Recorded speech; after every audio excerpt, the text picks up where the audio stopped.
to believing anything. But then again, I don't have to, because I know that argument already lies deep within you. That's right, I know that somewhere deep down inside of you, there's a piece of you that's screaming. There's a piece of you that's begging you to hear me, so that you don't go to hell. Yeah. You know why you're laughing? It's because you're scared. You're scared. You know that hell exists.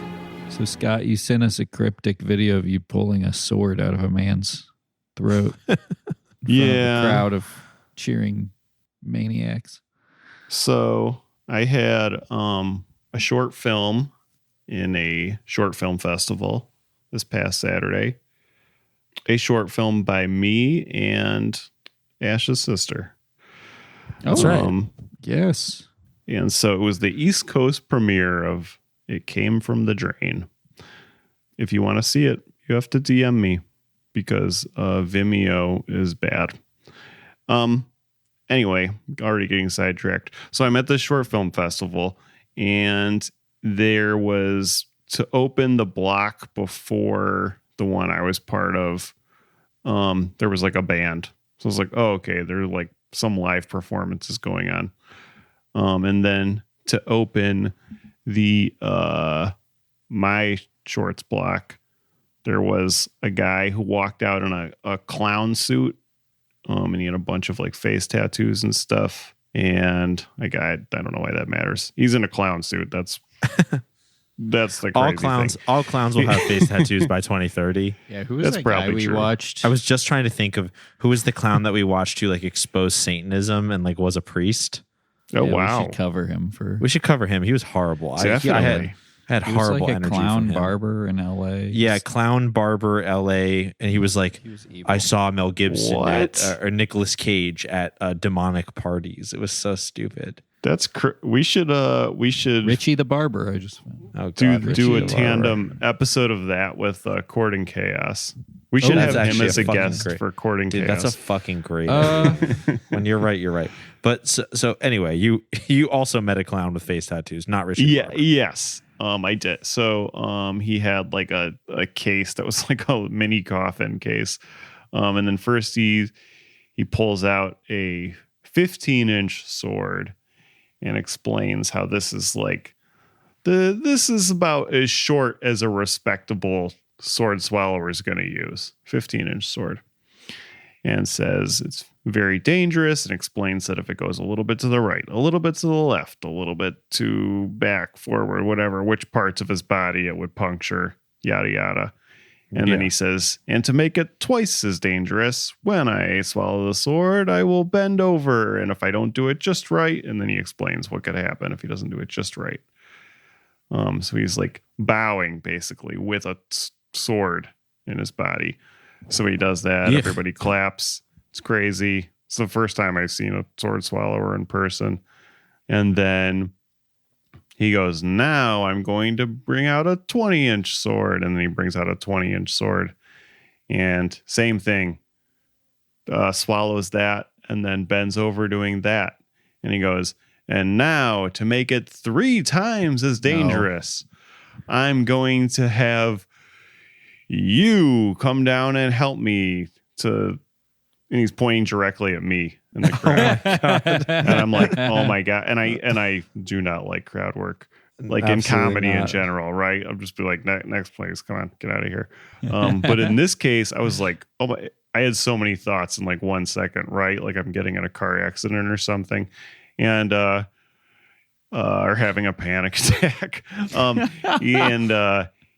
like, I can't do this. I don't want to do this. And I'm like, well, I don't want to mess up the vibe of the room. I don't want to mess with him, like his acts, and like risk his, his endangerment, his health. Yeah. I don't want to kill him. I don't want to kill him. So for some reason in my mind on the spot, it means that I have to be the one to do whatever. And then so he has me come down up on stage, and it was like, Scott here is going, he asked me my name, of course, like Scott here is going to, when I bend I will bend over, and then Scott will pull the sword out of me. I forget how he words it exactly, but I was confused about what exactly I was supposed to do. Can you go over that again, please? Yeah, it's like, and I'm he's like, supposed to push the sword. yeah, push it forward. So it's supposed to. He was like, are you ready? And I was like, I guess. Like, what are you supposed to do in that situation? I was like, yes.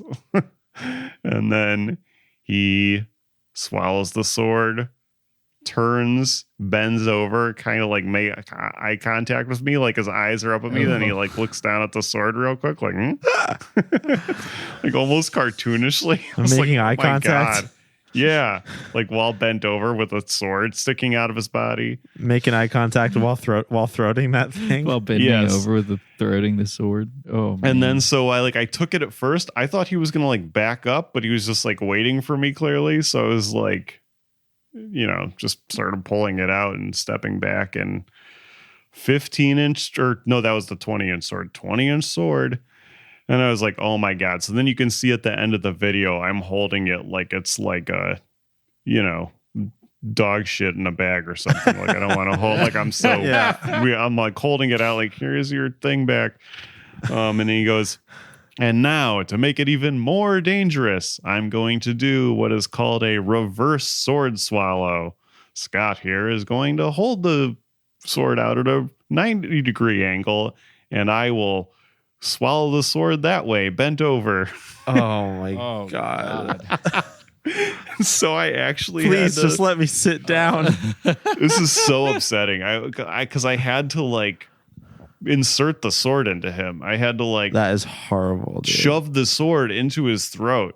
He's telling this so quickly because he's obviously done it a bunch of times. And that was like, I mean, it was bad enough pulling it out of him, but that at least felt in retrospect pretty straightforward. And this, I actually had to like push a sword into a man, and like I could actually I could feel the difference between going from his esophagus to his stomach. You could feel the gorilla grip. Yeah. Well, it's not gay unless you take it, Scott. So you're still getting into heaven. That clithrosy.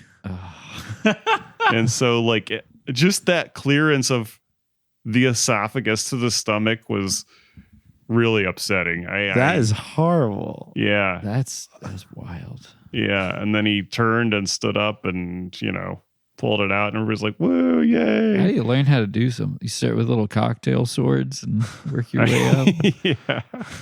Yeah. I don't know. I don't know the path you take to become Eric Auditorium, which is what his name was. Eric Throatgodium. Yeah. Throatgodium is the element from the gay Avatar movies. Yeah. They're trying to get.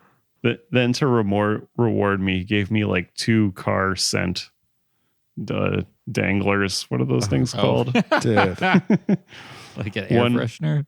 Yeah. 2 car air fresheners. One was a capybara, and one was... So they're not even like his. He just got them off of like Etsy. I guess. And one was... It's like when you order a used book on Amazon and then some person like throws a bunch of shit in there. Yeah, you're like, okay. Yeah, and the other one was like now. The Mysterious Stranger, and it's like, that's interesting. You specifically are giving me car air fresheners, but thanks, I guess. Do they smell nice? They smell like the sword after you pulled it out? I have not opened them yet. One says it's orange scented. The other one says mysterious melon, whatever that is. Don't ever open those. Do not ever open those. Yeah. It's like a mold infestation. Yeah, right. Yeah, so you had to you thought, I mean, you were just there to premiere your film, and you had to probe a stranger. Yeah. You had to Wow. You had to probe the esophageal stomach, the gastrointestinal tract of a stranger. Yes. And you're like, dude, I'm not trying to have an experience right now. Can't I just introduce my movie? Please. I mean, that was my movie introduction, apparently. So oh my God. They showed your movie right after that?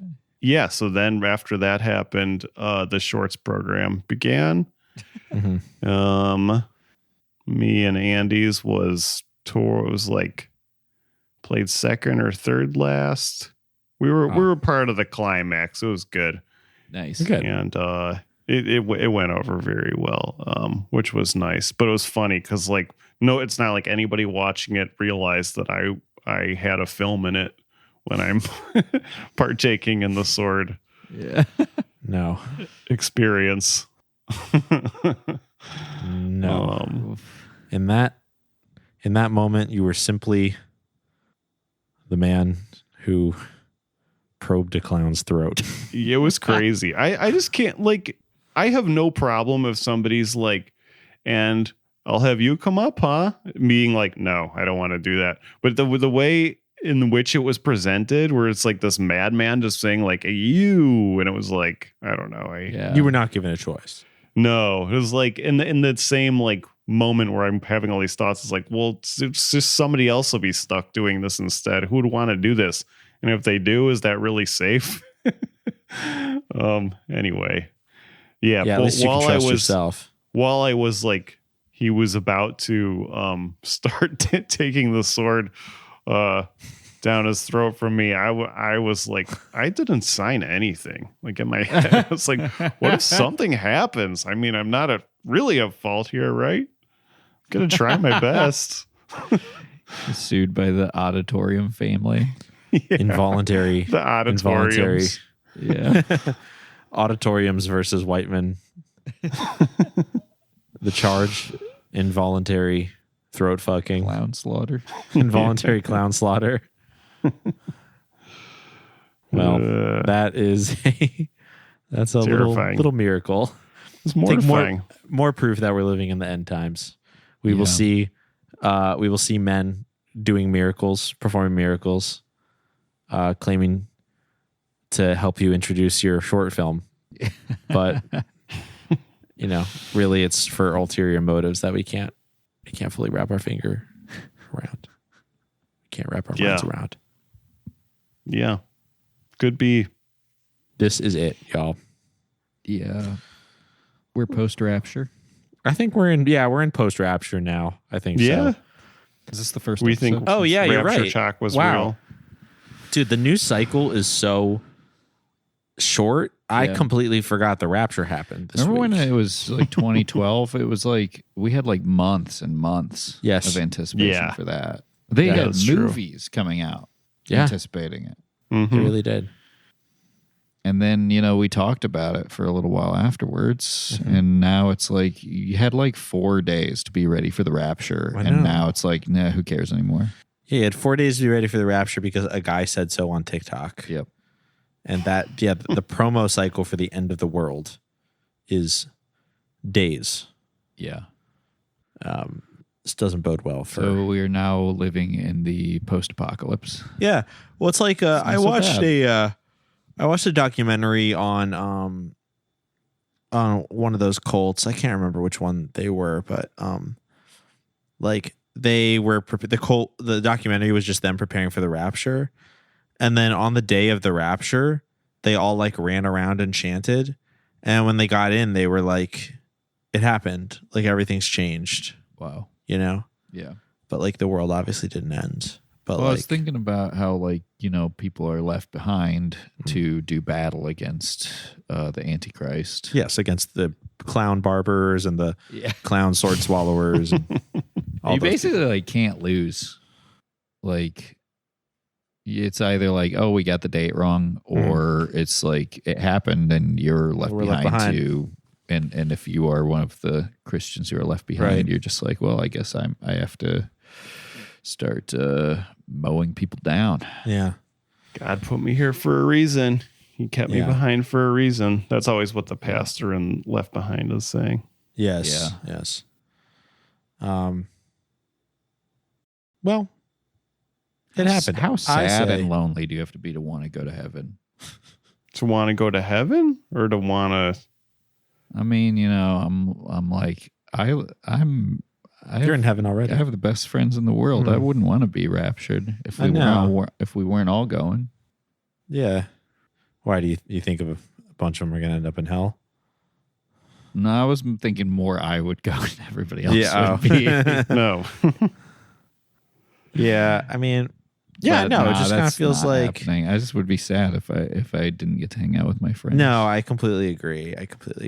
It's it would be horrible. But you know, as I said, the counter argument is like, what if you were in a state of such perpetual joy and satisfaction that like it didn't matter? Yeah, I guess the idea of heaven that is frequently talked about with this stuff sounds a lot more like a Purgatory, like Mar-a-Lago or something. Like it doesn't really sound like you are in some sort of like DMT trip, like where you like have complete ego death and there's no such thing as like feelings anymore. You're just in a state of like bliss or whatever. Yeah. It sounds like it's basically just regular life, but you're in a really nice place.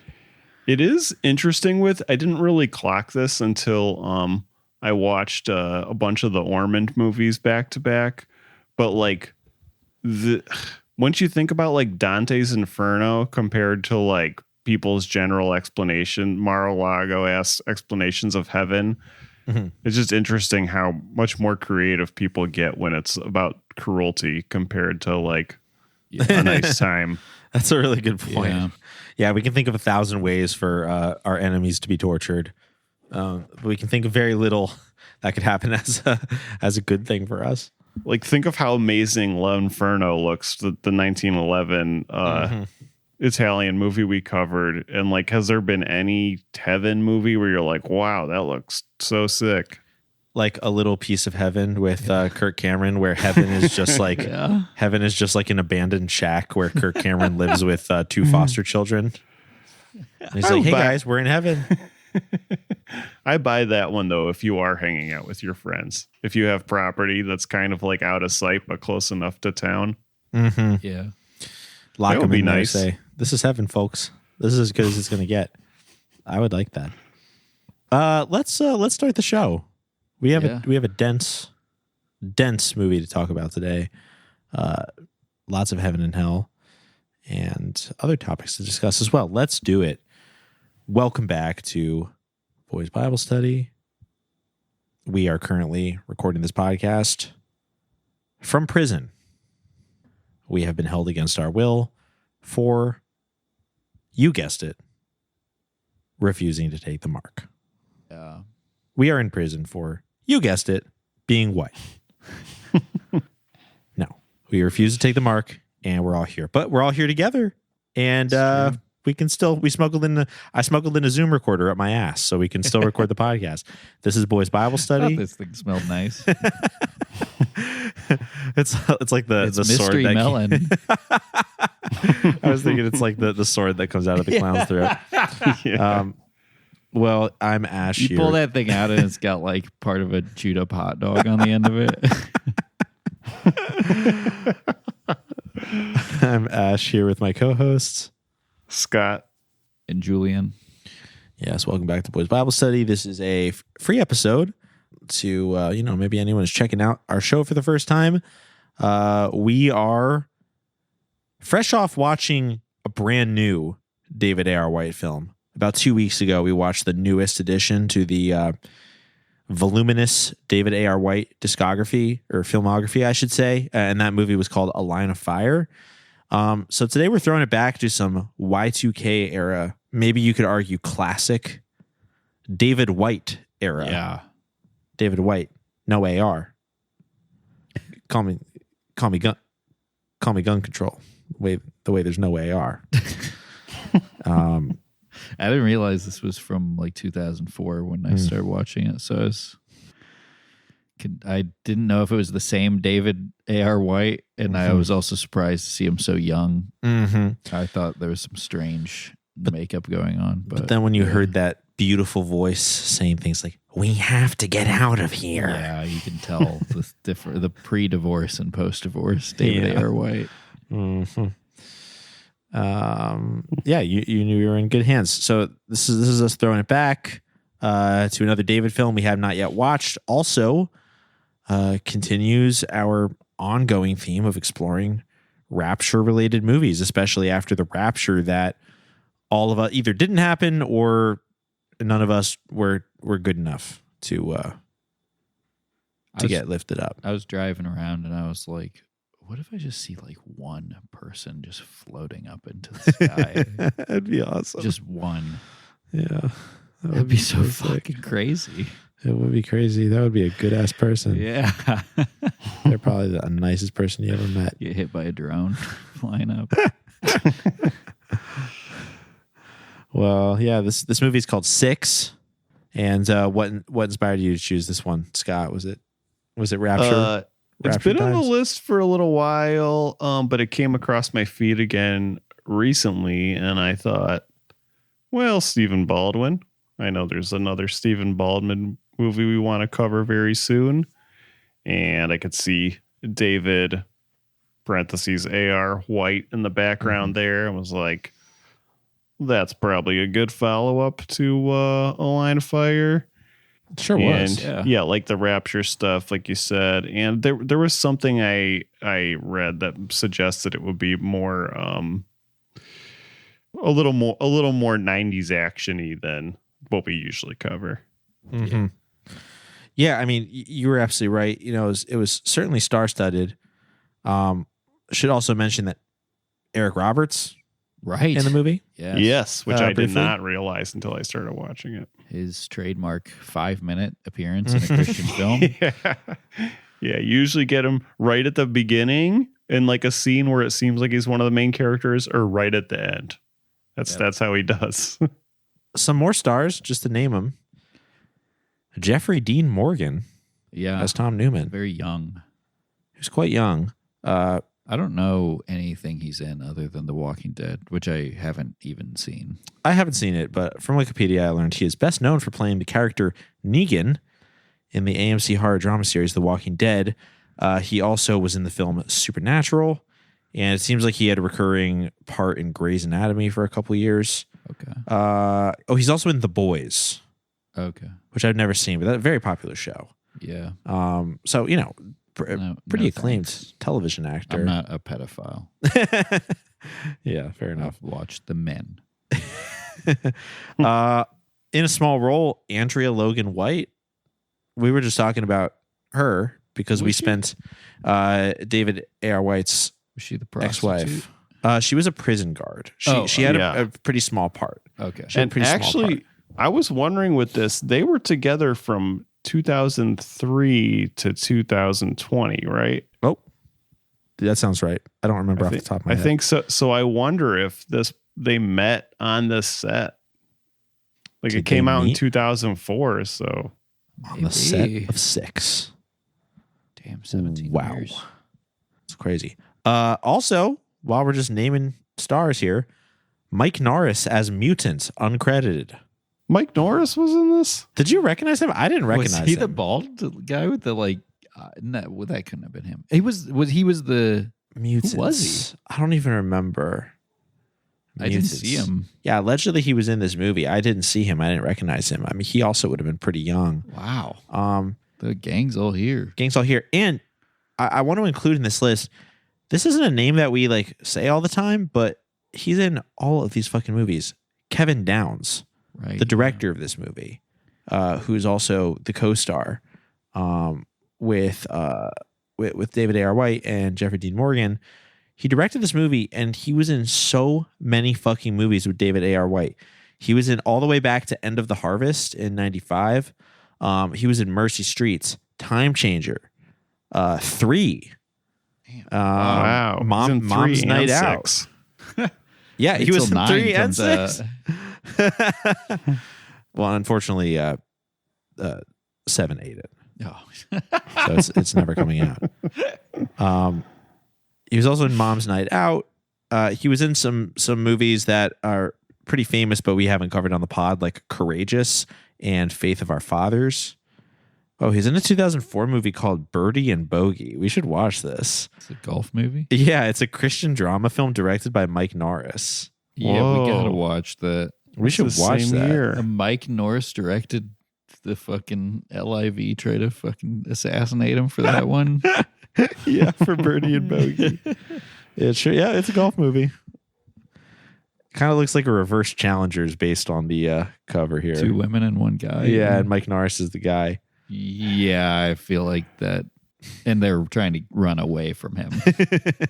I don't know. To complete the reverse Challenger. I don't know. But there's a blonde and a brunette woman.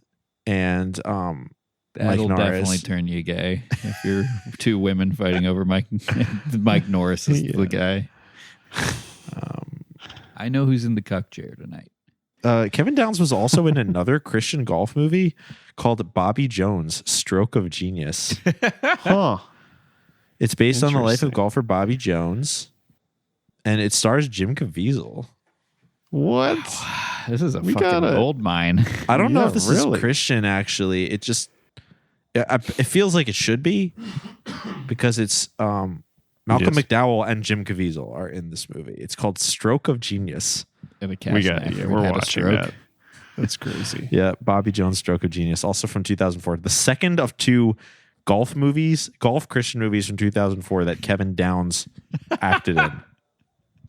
Wait, and then he's in The Moment After as well, and there's 2 The Moment Afters. I wonder if those are actually sequel. No, we haven't done them yet. I wonder if those are actually sequels to this. Huh. Oh, you're right. Well, there's one called you're right. The Moment After 2, The Awakening. Yeah. They were made 7 years apart from each other. They were made in 1999 and 2006. Oh, interesting. So probably not then. Crazy. 7 years later, they're like, hey, what if we made a sequel to The Moment After? What if there was another moment that happened? Yeah. Yeah. Well, a lot to explore. Also in 2025, he acted in a film called The Unbreakable Boy.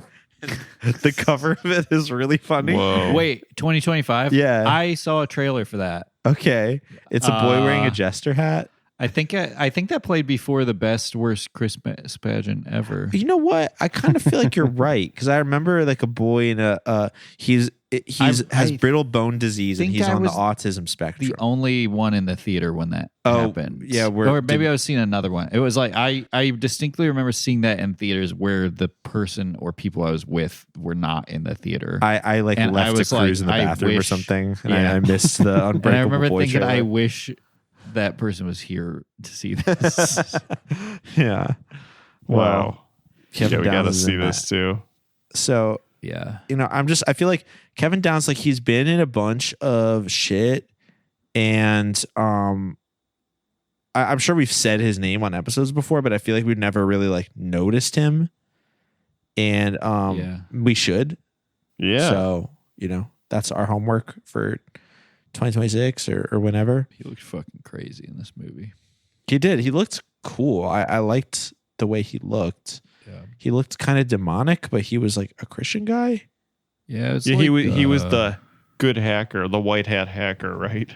Yeah. Yes, the white hat hacker. I kind of like forgot. He was in like Prodigy or something. No, yeah. Yeah. Oh, also, in 2020, he produced the film I Still Believe, which we watched for the show. Right. With KJ Apa. Man. Yeah. So he's done a lot of shit. Really? Yeah. No, Kevin Downs is the GOAT. So, this is like really star-studded. Who are the women in this? There was like the evil woman. Yeah.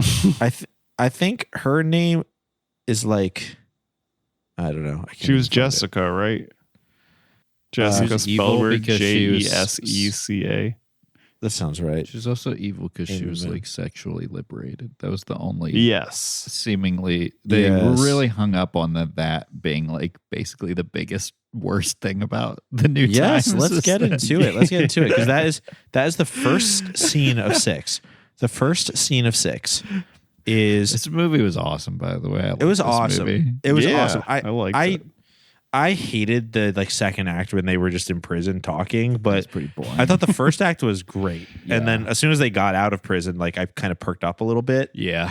But you know what I appreciated about prison though was that it reminded me of the Firing Squad prison. Yeah. Yes, it did, including the fact that they're all just allowed to chill in each other's cells all the time. Like it's like a dorm. I love the idea of a prison movie, but in practice, I find myself getting very bored. Right. That it's like I don't know. Have you ever seen this Hong Kong movie called the Prison of Fire or Island of Fire or something? Or, I don't think so. No. it's like an old movie. It's got like Jackie Chan and Jet Li, I think, in it. It's got a lot of really big names in it, and it's just like a prison movie. And then at the very end, in like the last 10 minutes, it becomes this crazy action movie where they're like secret agents going to like overthrow some dictator. And it's just this long action sequence. And it's very obvious that it was like two different movies that were edited together. Uh-huh. Oh, nice. But it's a really good movie. 1990. And I saw that when I was young, and I think it made me think I like prison movies because I Uh-huh. can't think of another one that I've actually enjoyed. Yeah. The other two you've watched are Firing Squad and Six. Yeah. So that was probably the Quite best of the same. three. Yeah. But I want to say the opening of the movie Six. First of all, the first frame of the movie is just Hitler. Yes. It's just Hitler's face. Yeah. So it's like fade in Hitler. Okay. Let's go. Then it cuts to a dark room, explaining that, in the future, which is like our contemporary society, everybody has taken the chip, and many things happen as a result of this, but they most importantly harp on the fact that monogamy has been eliminated. And when you join the chip, you join something called the community. And in the community, you are free to move between male and female sex partners. Your pleasure will be your own guide. Yeah. I mean, it doesn't sound that bad, but I would say, judging by that opening scene when they're showing the group of people who have taken the chip, it seems like everyone over a 4 has been eliminated from society. So maybe it is bad. We have cold. To be part of the community. We have cold. Everyone who's a 5 and above has been raptured. Yeah. And only poly slam pigs remain on Earth. Yeah. But fortunately, there's a chip that you can get that will just make you want to fuck everyone. And really, it's all subjective. If you want to fuck all of them, then they're not 4s anymore. They're 10s.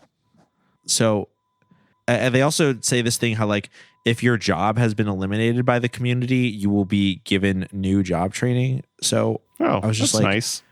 New jobs and free bussy? Yeah. It sounds a lot better than maybe we need the chip in our world today. Maybe we need the chip. Because we got no jobs and no bussy. We used to have Bob Hope and Frederick Bussy.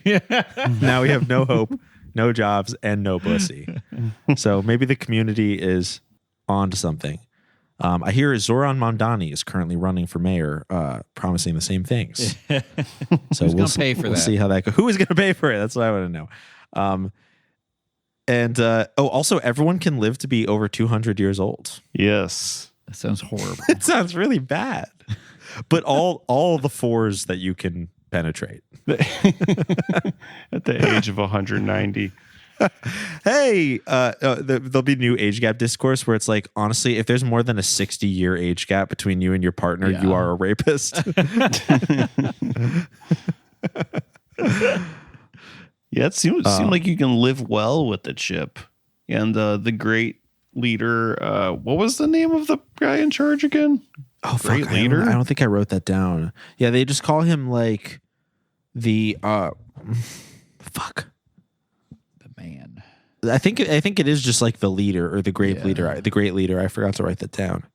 But they keep referring to him as like the great leader. He controls your birth control. Yes. Right. He can make you be able to be fertile or stay infertile because normally you're infertile.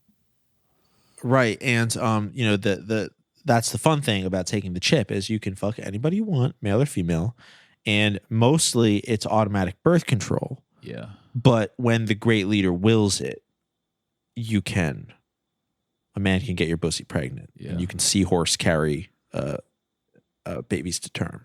It's funny because it's like they're like, you don't want to be a part of the community because you will always have employment, you will always be getting laid, right?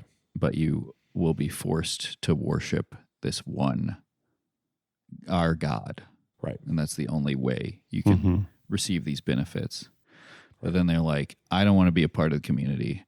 I want to not have a job, not get pussy, and be forced to worship one God that will get me into heaven. Otherwise, I have to go to hell for all of eternity.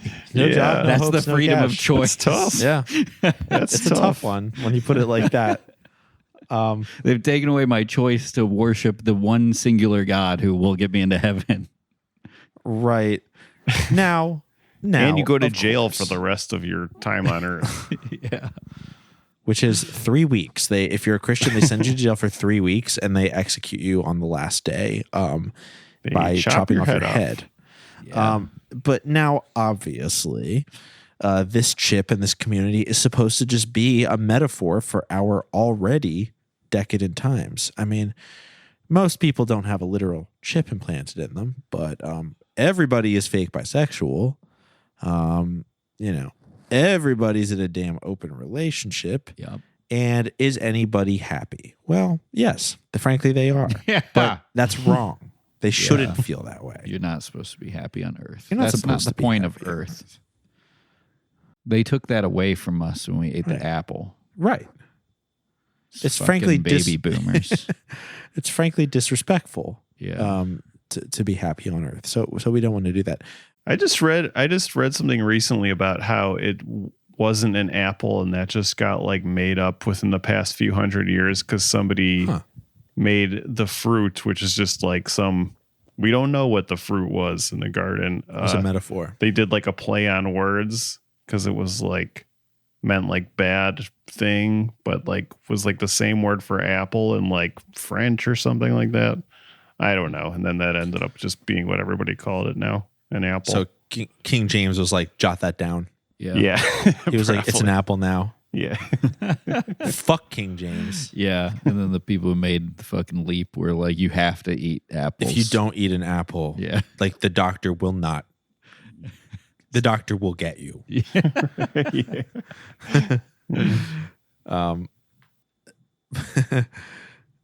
Yeah. So we are thrust into the world of sex. I mean, literally, because everybody's fucking all the time. Yep. And then we're introduced to all these beefcakes, all these male heartthrobs of the screen, including David A.R. White, who I remarked to Julian right as he sat down before we called Scott to record, that I feel like in this movie, David A.R. White looks like a fuckable dog. Yep. He just something about his like long hair and his ears, I think, are very like sheepdog like in this movie. And he's a very like his facial structure is very animalistic. Yes. And I could not help but anytime he spoke during the whole movie, I would repeat what he said back in David A.R. White voice. And I thought I was writing this down, but I guess I actually wasn't. But there were just a lot of lines. I'm just going to have to make one up of David A.R. White being like, we have to get out of this prison. I'm a little depressed. Something about watching people get their heads chopped off brings me down. And I was just like, how do you talk like that? He wanted so bad to be a leading man. I know, but he just like, just he's can't do it. talented, but he just like doesn't have the voice, you know? Yeah, he doesn't have the voice or the face. I know. He should have been like those silent movie actors that got like voice actors to do them. Don't like Bollywood actors do that? Or maybe that's just like they're singing actors. They will have like, I feel like we used to do that in movies, like in Hollywood too. Like you would have like someone else like be the singing voice. Yeah, they still do that. I think they do. Actually, I think they stopped doing that. A lot of actors like to sing and they're good at it too. Yeah. So they don't need to anymore. Yeah. But, I don't know. I was immediately thinking of Ryan Gosling in La La Land, how bad he was singing. And dancing for that matter. What a miscast. Yeah, never saw that one. I mean, I remember when Chicago came out and it was like a big deal because like they were all doing their own singing and dancing in that movie and they were great. That's an awesome movie. Never seen it. Actually, we're talking about watching that at Tom and Maddie's in the near future, so you should come. But all the Patreon listeners come. Yeah, everybody should come. But well, I guess we should introduce like our characters. We meet Kevin Downs and David A.R. White, and they're avoiding the chipped life. They're anti-chippies. Do they call them chip heads? Do Or they? something? Wasn't it? Or like chip freaks or something? I don't Because I remember watched that. it this morning, and It's fresh in your mind. Yeah, there's a part where towards the end of the movie, the character's like, "I'm gonna go to Montana and kill some chip freaks or something." What? That doesn't sound very Christian. No. But he also says he's not a Christian. So, That's right. anyways, Yeah, David A.R. White is not a Christian in this movie. He says he does a lot of like owning God with logic and reason. yeah, Like he's like, yeah, God murdered his son, yeah, and he's gonna murder us too, or whatever he says in prison. And Kevin Downs, his white hat hacker, he's a Pope hat hacker. He's a Christian hacker, and he's sort of like. He's like edgy enough. Like they drive sports cars and they're like hackers and renegades and shit. But like, yeah. Kevin Downs kind of cringes at David's like Reddit atheist sensibilities. And Yeah, he seems not quite as full of himself. yeah, Maybe. Yeah. Meanwhile, they're torturing. What's his name? Jeffrey Dean Morgan. Yeah, Jeffrey Dean Morgan. I was going through every other Morgan. I was like Morgan Whalen, Morgan Freeman. They're torturing Jeffrey Dean Morgan, another guy Yeah. who's a renegade, a former cop who refused to get chipped. Yeah, he's a smuggler, and that's where we meet Eric Roberts in a deal that goes down wrong. They're caught. Eric Roberts is killed. He was smuggling Schindler's List DVDs. Literally. Yeah. That's what Scott would do in the Rapture Society, the post-Rapture Society. He'd be a DVD smuggler. You would smuggle Wright family DVDs that you bought for 48 cents. This is Casper Melton Hairs. Yeah, right. This is Casper Melton Hairs' new movie. collection. This has been Findings. banned. This has been banned in the Mid-Atlantic region of the United States since the year 2057. Yeah, it's kind of unclear what like the smugglers actually did or why they needed to like steal luxury cars. That was another thing we lost with the community was the luxury cars. Yeah, because David even says we should be calling him by his movie name because it's pretty good. He's named Brody in the movie. Oh, good point. So Yeah, Brody says equals early David on. A.R. White. Brody, who equals David in parentheses A.R. White, mentions early on that he was part of the team that designed the last Corvette engine. Yeah. And it has nothing to do with it. It's just like you're supposed to think that's cool, I think. Which Yes, it is. you are.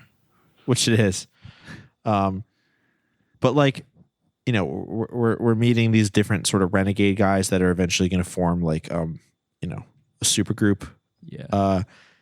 And I just really enjoyed the scene where they were like torturing Jeffrey Dean Morgan to try to get him to take the chip and take a new assignment.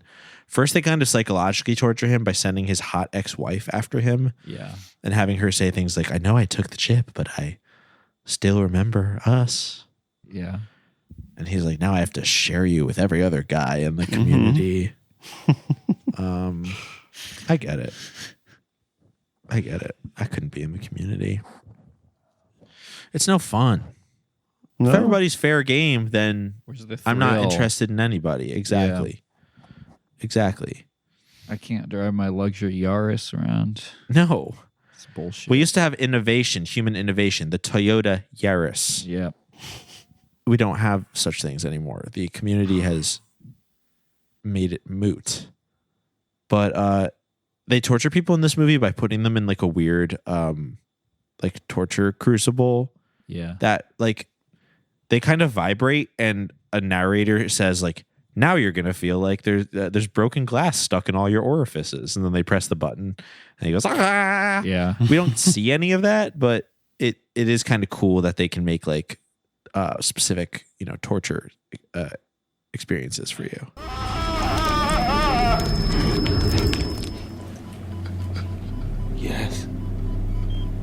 Yes.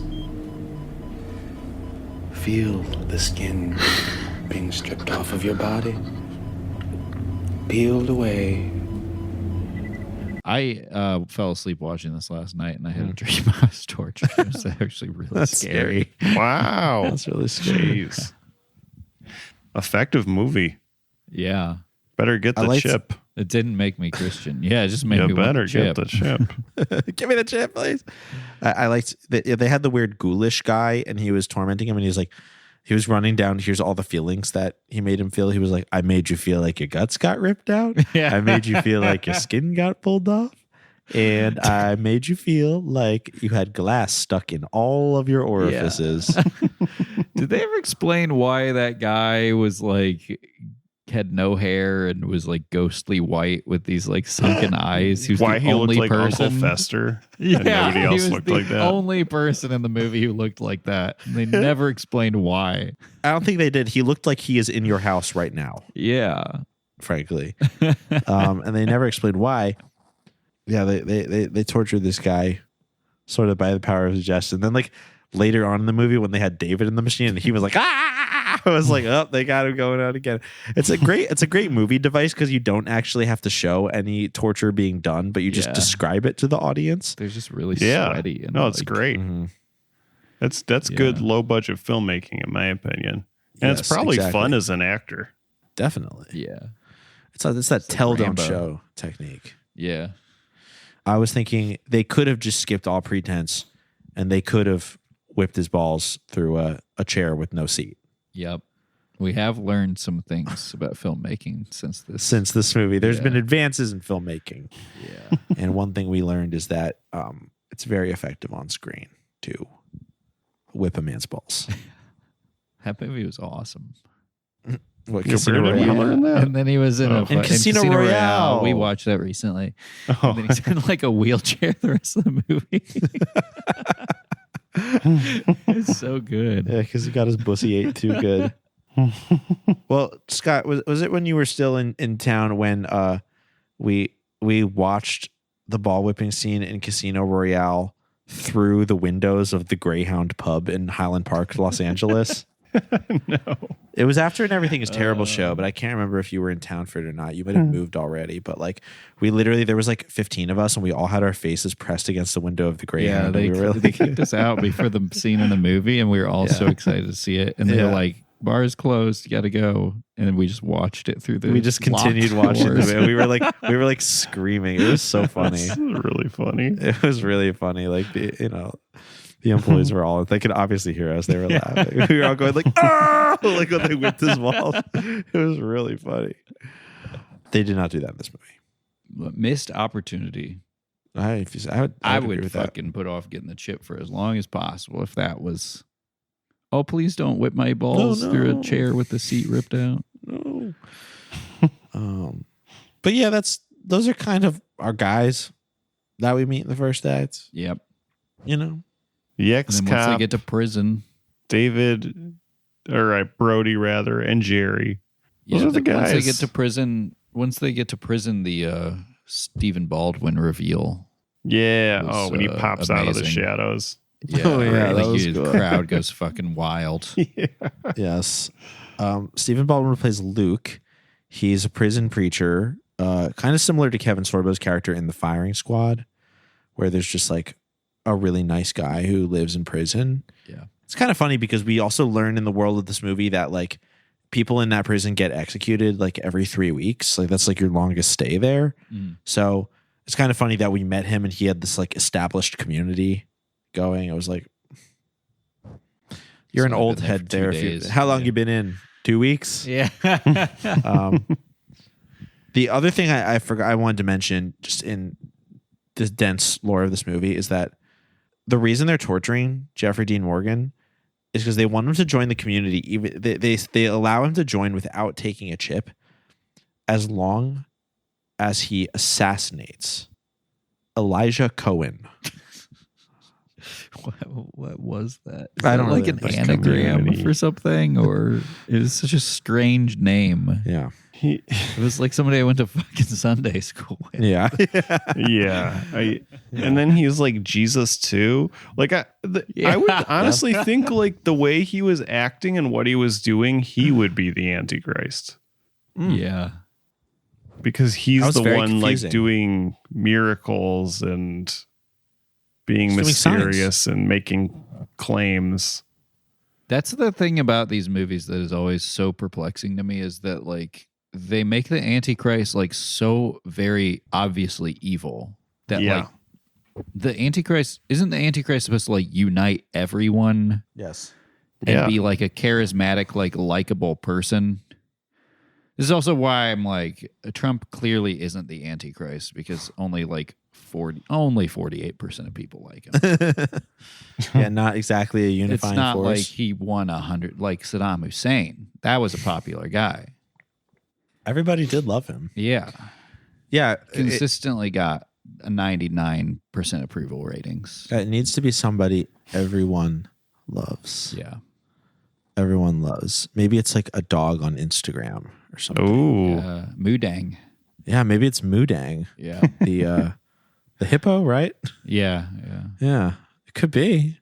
We got to kill that hippo. Yeah. We got to kill her. Who is the most popular person right now? Just off the top of your heads.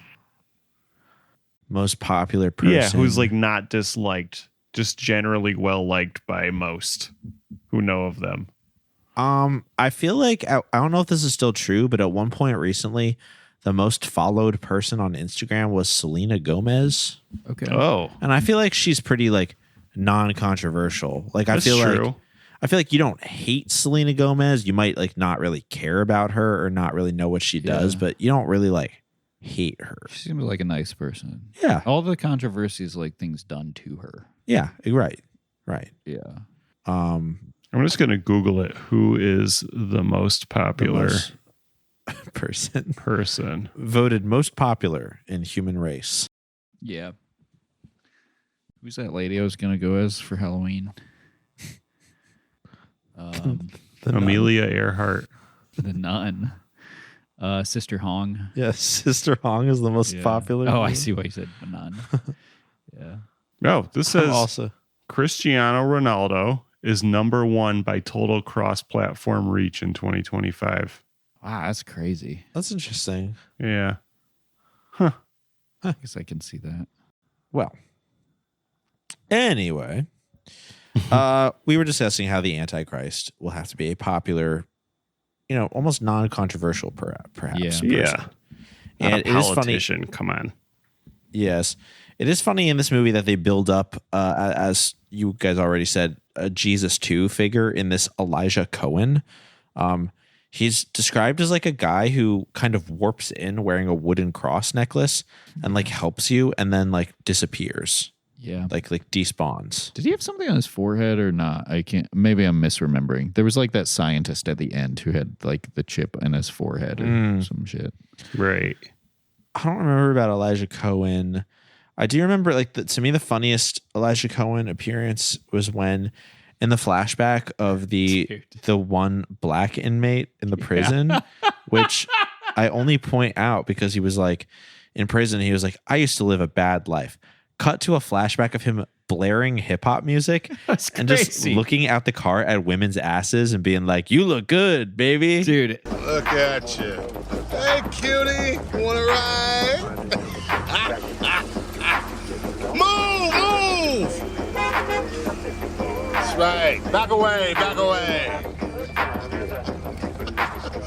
Woo, this is fun. he would drive slowly past like roving crowds of homeless people Yeah. and just yell at them about how they looked hungry until they started beating him up and pulled him out of his car and kicked his ass. Yeah. And then he was And like, then Elijah Cohen is like, you're safe now with me, my child. And the guy is crying and he's like, this keeps happening to me.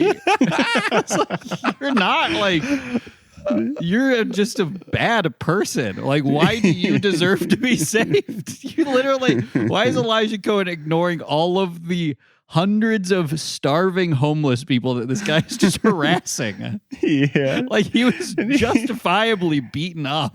He was like, they stole my car. And he's like leaning against the back wheels, though. So it appears that they stole his car by all grabbing a piece of it and running off.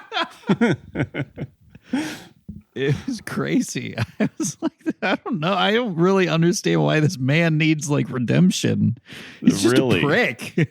Yeah. It's really funny that Elijah Cohen warps in from the Jesus dimension and saves him. The guy is he's just driving through like a patch of desert too. Yeah. Like why? Doesn't make any sense.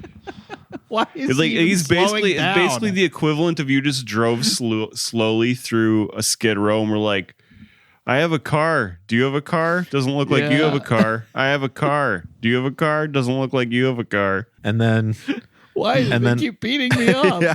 It's like when they do the fucking side shows or whatever, and the people are all driving the ATVs and motorbikes through, and like there's always one like old lady who's like, I was just minding my own business and they start beating me up, and it's like, you said something. There's no way. They just drove past every other person but said, hey, let's get that person.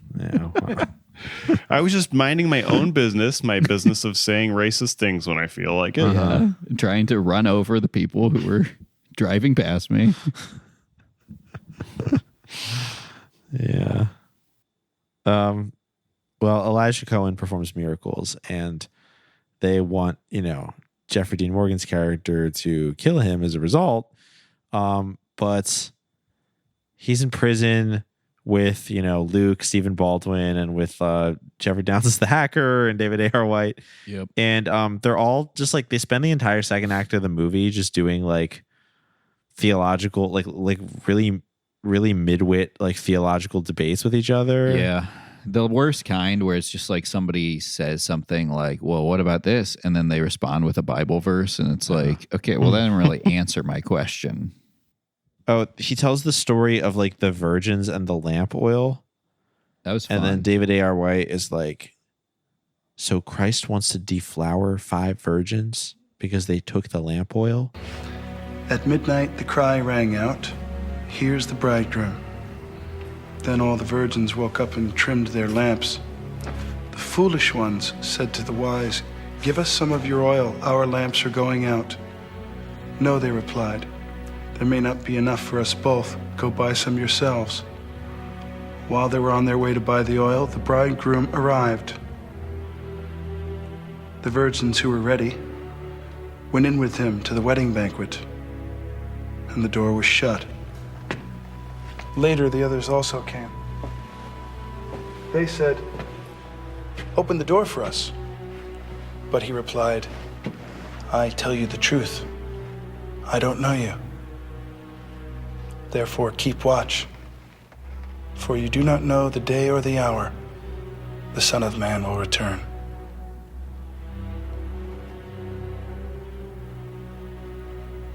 What do you think it means?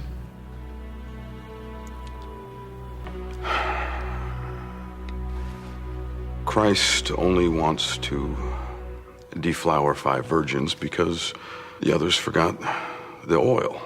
It seems to me there's some kind of message about sharing in there.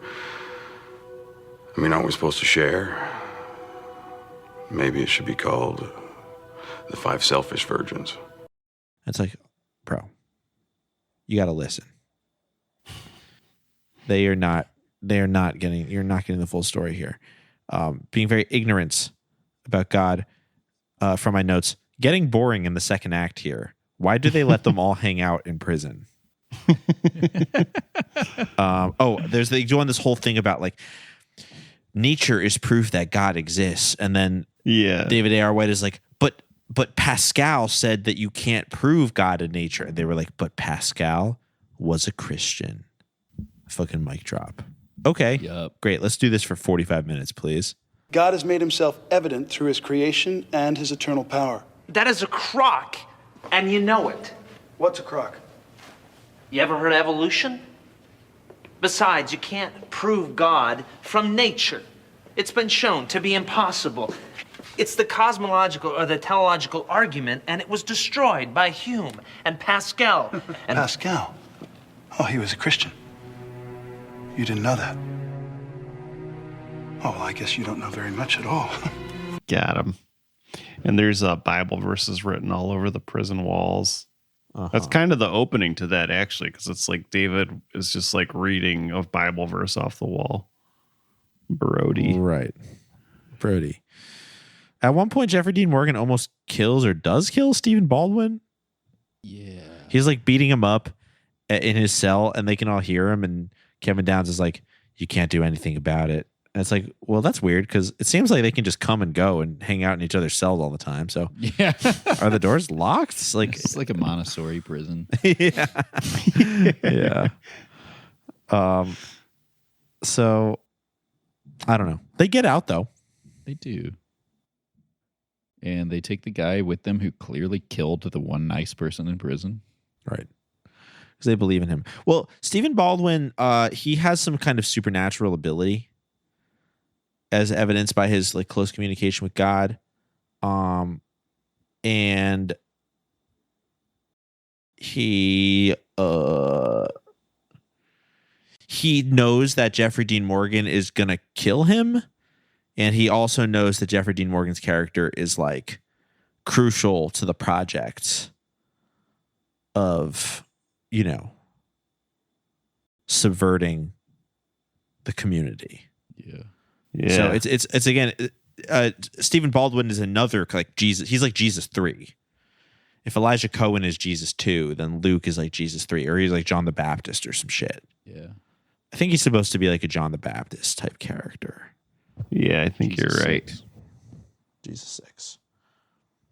Yeah, it didn't really seem like they could figure out what they wanted to do with the whole Jesus thing, or why it had to be somebody other than Jesus who does all the, who is like even, I guess it can't be Jesus because it's like even more magical than Jesus. Right. Like a lot of these movies have like the Jesus stand-in who does things that like aren't even mentioned in the Bible that Jesus did. Like Make you a burrito in 30 minutes. yeah. The encounter. like just appear out of thin air. Like Jesus never really did that. I mean, he appeared out of the he disappeared from the cave or the He's a little more like that. I feel tomb. like in post resurrection, he's popping up here and there, but not to the extent of them like being like, you know, camera tricks or whatever. Well, what happens after they break out? They're told to pick up a homeless man, pick up the drifter. Yes, and the cops are on their tail. Yeah, and they're Jerry on their pulls way the brake to stop for this guy anyway. And they're like, "You got." What do they say? Are they like telling him to get in, or they're like, "But the cops are after us"? Yeah, they're freaking out because they're like, "Don't pick him up. What are you doing?" But the cops just fly by when they pick him up because they are on their way to, what was the place called? Like Prophecy City or whatever? Prodigal City. Prodigal City. Yeah, they were on their way to Prodigal City. Take me down to the Prodigal City where Elijah Cohen will bless your titty. Very stupid. Yeah, they're going to Prodigal City and they lose the cops and end up at some sort of like Christian holdout where David A.R. White meets a prostitute who he falls in love with, and she is immediately killed by an ambush. Yeah, she like sounds like she's on benzos or something. That was very strange. Her voice is very like wavy, and she's like, "Hey, where's that prostitute?" Yeah. But like, you know, David is like, obviously he's a little perturbed by that at first, but like, you know, he's into her. Yeah, he's turned on. Yeah, Her he being likes a former it. prostitute. Yeah, you know, and fucking he like talks about how he, you know, his like old wife is dead, and like he's like excited to find new love, and you know, leaves, and then immediately the community comes in and just machine guns all of them down. Yep. Prodigal City has fallen. No, Yeah, that was wasn't crazy. Prodigal City. That was just like a hideout. Yeah, just a lair. Prodigal It was City. like a Bible study lair. It kind of looked like the Bible study room in Leap. Yeah. Y'all, we should have a Bible study lair. Because it's pretty soon it's going to become illegal for us to do this podcast. No, I can't tell you when exactly, but I think it will. So we need to make a lair. Did y'all ever go to youth group? Oh, Did you yeah. have Campus Life. Did you have that? No, I don't know what that is really. That was the one. It was. I used to go because and they were all like so excited because a Jewish kid was going. But I just like wanted to hang out with people, and we would all watch Lost together. And then it would be, interesting. like, Bible study, and it was led by like a history teacher at the school. Huh. Yeah, pretty harmless stuff, but there were also some hot girls there, and you know. Well, there you go. There you go. Was David's experience in the Bible study lair. Yeah, and they were all gunned down as soon as I left. That's really sad. Yeah. Yeah, that's horrible. No, that's sad. They also, another thing they get from the lair is fake chips. Fake marks. Oh, right. That Yes, look yes. just like the mark. And I was kind of wondering about that, where I was like, well, it looks like the mark. It functions like the mark, but it's not the mark. So it's okay. Yeah. I guess so. Yeah, it's like What's the difference? What is it? I guess the mark like changes your brain chemistry or something. Yeah. Yeah, right. Yeah, these And ones you get to allow live. you. This They one had doesn't let some- you live to be over 200. It's established at the very beginning that like they will scan you to see if you have a mark, whether it's like working or not. Yeah. And the reason they get caught at the beginning is because the mark is somebody else's name. And that's why Jeffrey D. Morgan's ex-wife like knows his is fake, because Right. It's funny because it's very quaint compared to how like the internet works now, where it's just literally impossible for you to like lie about who you are at Right, any yeah. moment. And here you could just like scan a piece of technology that has changed the brain chemistry of most of the population. And yet they're still just like, Well, you it can says just his put a name's fake Steve. name. Yeah. It's just a fake ID. It all checks out. Yeah. Yeah. Yep. You're Yeah, 21. Go on It's in. literally like it's literally just like a barcode that you scan at the store that says like, oh, bananas. Yeah. Cool. But also, when I got my vaccine card and it was just like a piece of printer paper that said I had gotten the vaccine, it's just like maybe we weren't as advanced as I thought we were. You know, did you see the UK is trying to do mandatory digital IDs? What does that mean? Really? Yeah, it means that every UK citizen is going to have like a government granted digital ID that's associated with them. Okay. Just for online use? I didn't read much more. I read about 3 tweets. All from, I'm sure, the most mentally stable, well-informed people. Listen, and let me tell you, it's a bad thing. And let me tell you, we are against this. Okay. The guy who supplies Andrew Tate with Rufalin, the guy who supplies Kanye West with nitrous. They're all coming together to say that the UK should not have IDs. Wow. I don't know. It just seems a little much. You know? Sure. It does. Seems a little much. That's all I can say. Yeah. We like to sacrifice all of our personal data on our own terms. Exactly. That's We right. like to click the button. We can Yeah. say enable cookies or do not enable cookies. Yeah. And it doesn't really matter. It's like but we what click one. we were talking about you don't like it when someone's telling you to do something. Right, But if you yeah. come to the exact same Same conclusion, conclusion. then you're Yes. all on board. Or if you casually coerce me with the threat of having to read something that's at least 5 pages long, then I'm like, fine, just have all my data. Just Yeah. enable. I enable or disable cookies based on vibes that day. Same. On like Yeah. on certain websites, I'm like, hell no. Yep. And then on other websites, I'm like, I whatever. like you.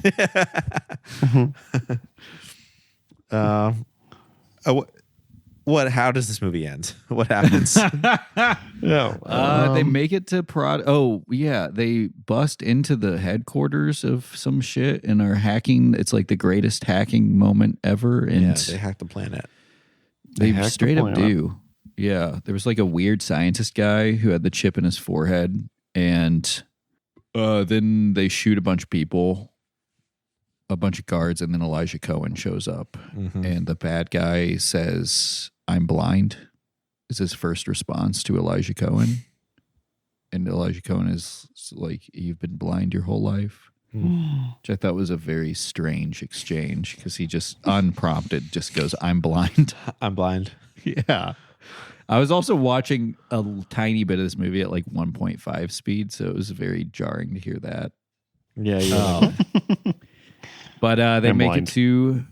it to Prodigal City, and then Jeffrey Dean Morgan and David A.R. White are like, we're gonna head to Montana to kill some chipheads, and because they did not convert to Christianity at this point, and they are immediately captured and tortured. Both of them are tortured, but for whatever reason, they really glossed over what happened to David A.R. White, because then we only see Jeffrey Dean Morgan in prison. And yeah. Well, David, he caves. He did? He gets the chip. Oh, I totally missed that. Yeah. No, the very end Are part. you sure? Yes. I missed it too. Because I thought they just showed him during the montage of them getting tortured, and then I didn't see him again. Did he say, like, I'll do it or something? No, the very end part is David. You see that they go through the community again. It's like how it is in the opening shot, going through faces, and then David's face is one of the he's faces there. in the community. I missed that. And then he turns and looks directly at the camera and says, "I still remember the last free choice I ever made. It was the wrong choice." Yeah, that's right. How did I miss this? I still remember the last free choice I ever made.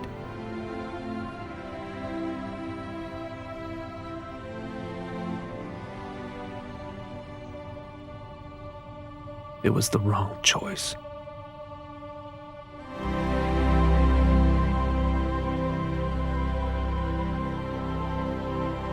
Probably because I was getting looking really at my tired. phone and on my computer and had the movie playing in a smaller And I was window on my like computer. and I was like driving and like Subway Surfers. yeah. My life I had these to days, my life looks like a David Dees painting recently. It's like my eyes are all bloodshot and there's like all these things coming in. And I had to watch a woman wearing glass high heels step on scorpions on the main screen. Well, that's for your other podcast. Yeah. That you do at the same time. Yeah. It's Got to really- multitask. It's really editing it out is really infuriating, but he does it. But yeah, David looks at the camera and says, "Pussy, man."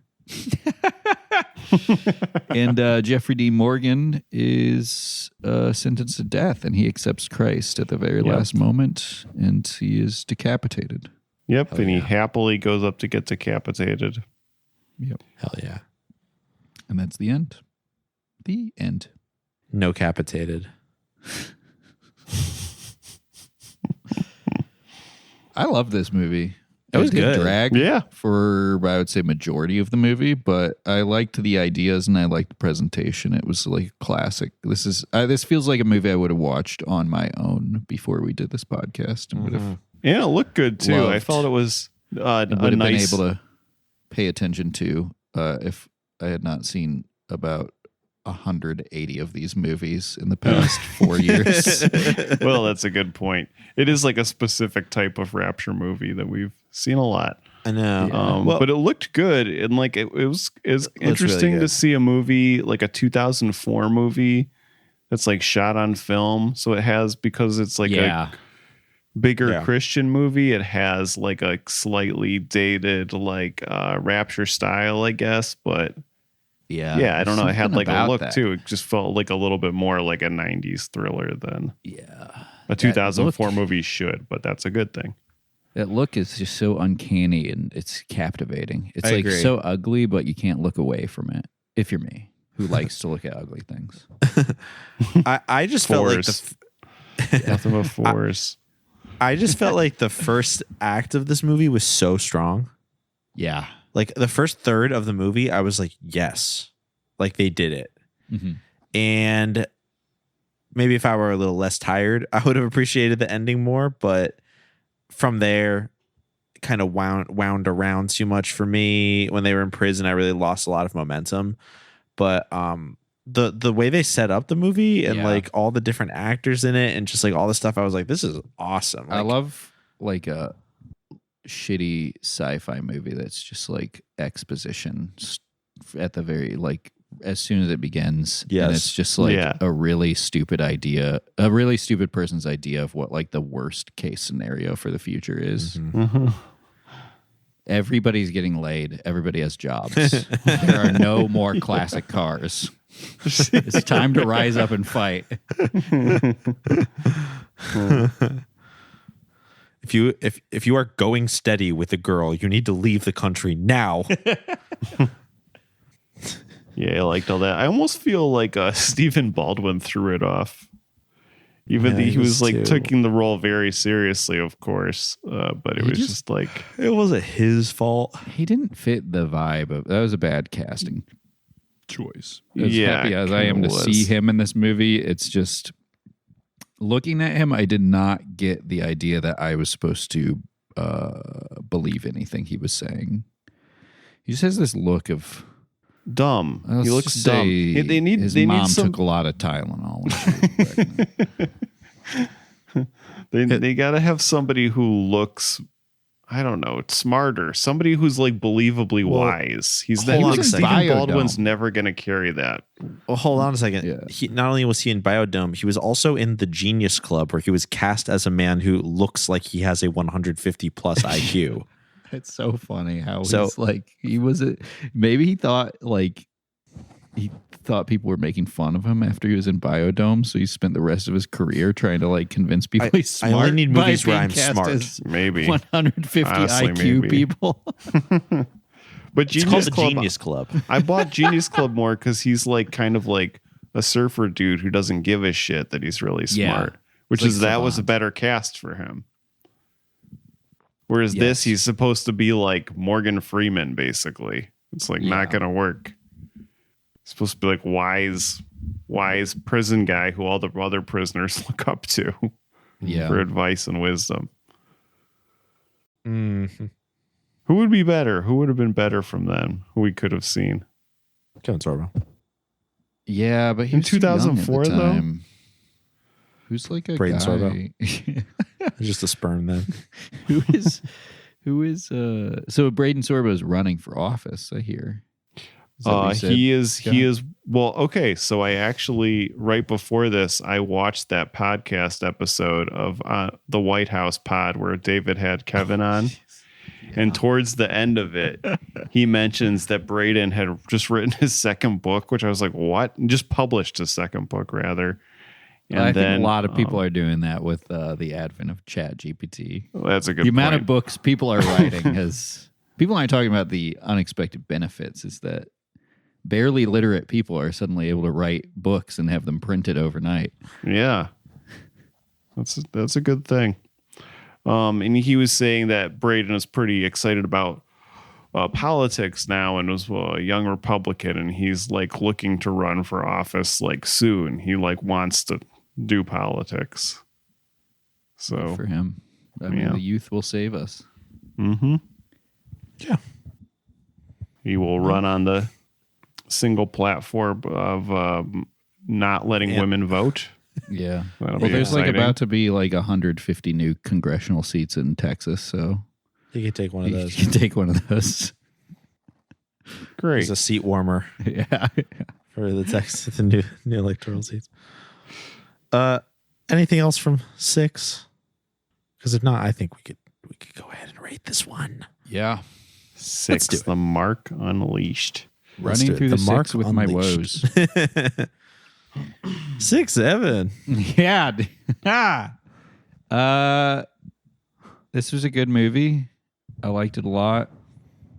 I really, really liked how the reason that they get caught after stealing the car at the beginning is because the car ran out of gas and they can't figure out what is going wrong with it. Seems like a tremendous oversight by these two guys who have seemingly done this like hundreds of times before. But, if that hadn't happened, we wouldn't have had a movie. So I'm going to give this a 6-7 out of 6-7. Yup. Yeah, because kids today need to see this movie. Scott, do you know about 6-7? No. It's a song. Yeah. It's a song. Don't worry about it. All right. 6, 7. Hey, now you're getting it. I enjoyed this movie. Thought it looked good. Liked David in this movie. I was thinking I liked him a little bit better in this movie than the last movie we saw him in, though I thought he was good in that too. I'm gonna have to give this 1 out of 1 Prodigal Cities that I would love to visit one day. I enjoy this type of rapture movie specifically, these beats and such. I liked the Mark branding. I like the casual Montessori prison, as you called it, Julian. And I liked the bleak ending too. I like an ending that's like, I made one mistake and it's the last mistake I ever made. Not enough of that in American movies in general, if you ask me. Yeah, I feel that way every day. Yeah, good stuff. Well, I also really enjoyed this movie. I thought it was creative and lore-heavy rapture movie with some interesting beats. And I had some problems with its pacing, but at least it was very interesting of plot. And we really don't get that all the time. So God bless. I'm gonna have to give this 1 out of 1 Chevrolet, the last Chevrolet ever designed by Western human ingenuity. The community has ruined Western civilization. And we don't have Chevys anymore. Too bad. But hey, you win some, you lose some. Now we can fuck was with a whoever we want. Corvette. Oh, I guess Corvettes are Chevys. The last My Corvette. bad. Yes, Chevrolet Corvette. The last Corvette. That's what I give this movie. This movie is called Six. By the way, by some sources, the full name of this movie is Six, The Mark Unleashed. So I may have to call it that on the episode title. I don't know. But yeah, thanks very much, everyone who tuned in to listen to this. Continuing our scholarship of rapture movies, David A.R. White films. Lots more Kevin Downs films to come. So please stay tuned and go to boysbiblestudy.com to listen to all of our free episodes. And if you want new content every single week, why don't you go to patreon.com/boysbiblestudy, because that is where all of our bonus episodes go for subscribers $5 and up.